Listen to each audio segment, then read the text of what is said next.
แม่แจ้งเตือนลุมฟ้าฝึกก็ยินวานน้องเอ๋ยอายก็ยังบ่หวาน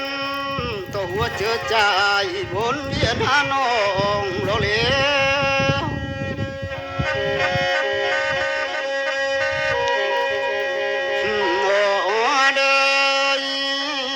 ปองลาอุ่นน้อ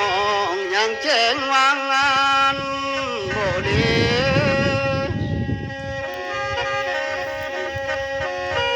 น้องก็ว่าญาณอายลืมเสียส่วนม่อนหน่วยล้วนกลางน้ำท่วมบ่าว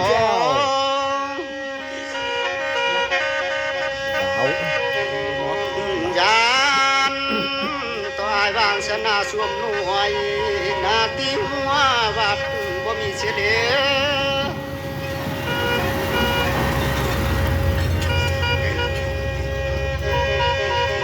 อาย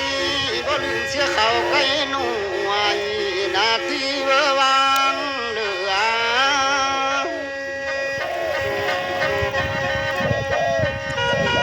อายบ่วางเข้าตานแลงนาโคนาฟานปักคำมา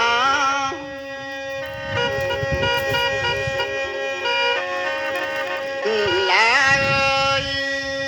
อายบ่ลืมเสียน้ำหาดว่าลายไก่เหลือ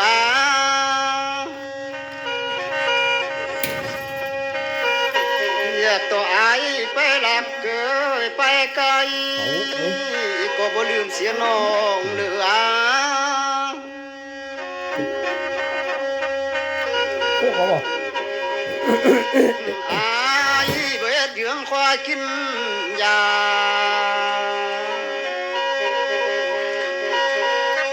ปากังลืมเทือนเลอแล้ว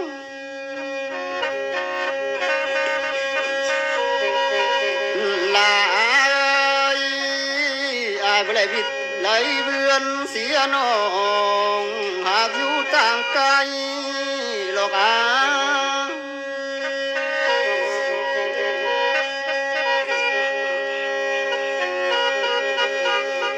ลาเอ้ยอาจจะปากมาวางหางตายังเอือเที่คำเอ้ยลาเอ้ยอันว่าปากบ่เอือเที่เสือยังงอมหาคำเอ้ย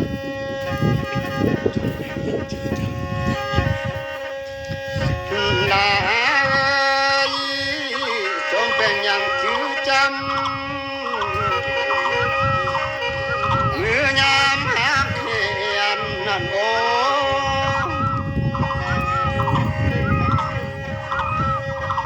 ลาเอ้ยโดนใจแต่หน่วยเสืออายบ่ปงเลอเล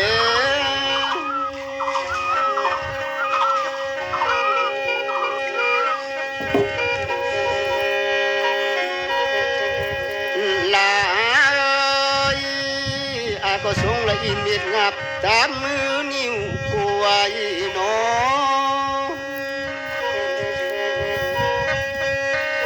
ในว่าเหลือดบ่อยู่ไว้จับแคบพวงเนื้อคำเอ้ย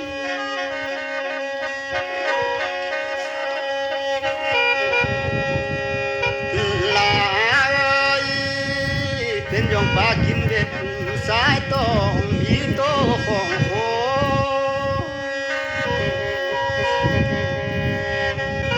ลา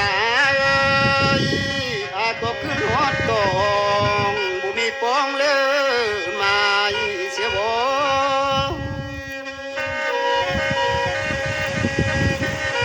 อายก็ตายวัดน้ำเพื่ออายลืมลอยคำเอ้ยอายก็ตายคือผู้กังลอยเพื่อใจล้วนงำ ว่า ดเอ้ยคำเอ้ย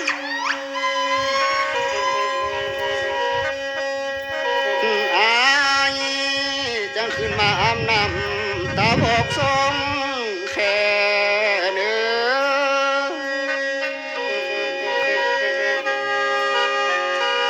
อาย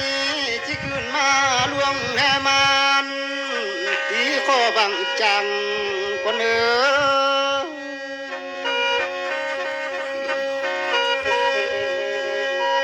ลาอาจิมาอยู่ยังน้ำนองเอาจัวใจเป็นลาเนื้อ